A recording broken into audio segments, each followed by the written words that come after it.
Pernah dengar soal Natuna? Pulau di ujung paling utara Indonesia.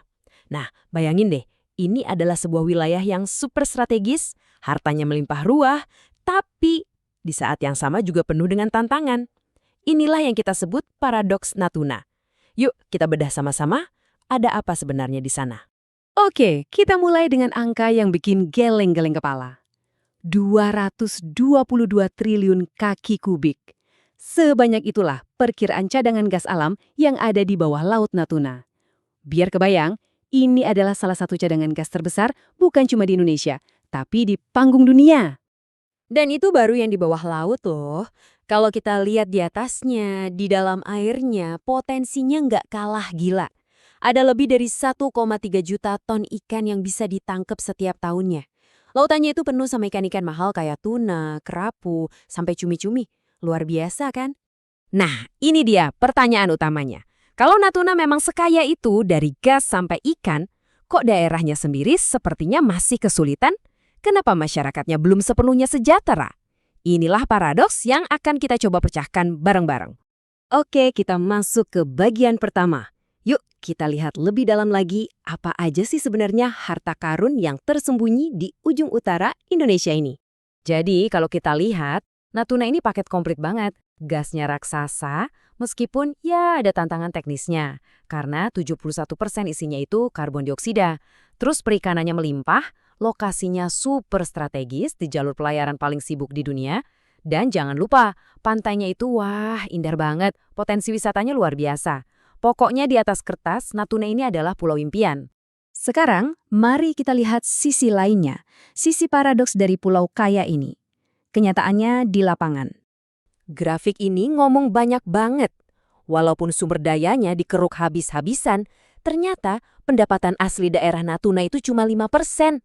Sisanya, 95% itu bergantung dari transfer dana pemerintah pusat. Terus uang hasil alamnya kemana? Sebagian besar lari ke kas negara dan provinsi, nggak langsung dinikmati oleh kabupatennya. Nah, dampaknya kelihatan banget di hal-hal yang paling dasar. Contohnya listrik. Data ini memang dari tahun 2016, tapi nunjukin sebuah ironi besar. Hampir seperempat warganya nggak punya akses listrik yang stabil dari PLN. Bahkan ada yang nggak punya sama sekali. Bayangin, sebuah pulau yang duduk di atas cadangan energi raksasa, tapi warganya sendiri masih ada yang hidup dalam gelap. Oke. Selain masalah di dalam, Natuna juga harus berhadapan dengan tekanan yang sangat besar dari luar. Mari kita bahas soal perebutan di lautnya. Jadi, begini ceritanya. Menurut hukum laut internasional yang diakui seluruh dunia, perairan di sekitar Natuna itu sah milik Indonesia. Titik. Tapi, ada Tiongkok yang punya klaim sepihak. Mereka bikin peta sendiri dengan 9 garis putus-putus yang wilayahnya itu numpuk atau tumpang tindih dengan wilayah kita. Nah, disinilah sumber ketegangannya. Dan ini bukan cuma soal garis di peta loh, konfliknya nyata banget di lapangan. Ada pencurian ikan besar-besaran, ada manuver-manuver dari kapal penjaga pantai asing yang biasa disebut taktik zona abu-abu. Jadi mereka tuh kayak mengintimidasi, tapi nggak sampai nembak. Belum lagi survei ilegal dan penyelundupan, bayangin aja dalam sehari bisa terdeteksi lebih dari 1.600 kapal asing di perairan kita. Ini tantangan keamanan yang sangat serius. Oke, cukup dulu soal masalahnya. Sekarang kita coba lihat sisi positifnya. Mari kita bicara soal solusi dan potensi-potensi yang sebenarnya masih tersembunyi. Coba lihat deh grafik ini. Jomplang banget kan? Potensi ikannya itu bisa lebih dari 1,3 juta ton setahun, tapi yang baru berhasil ditangkap dan diolah itu cuma sekitar 10%-nya. Ini artinya apa? Artinya, masih ada ruang lebih dari 1 juta ton ikan per tahun yang belum dimanfaatkan. Ini adalah peluang ekonomi yang luar biasa besar. Terus, gimana caranya memaksimalkan potensi itu? Salah satunya, ya dengan menarik investasi.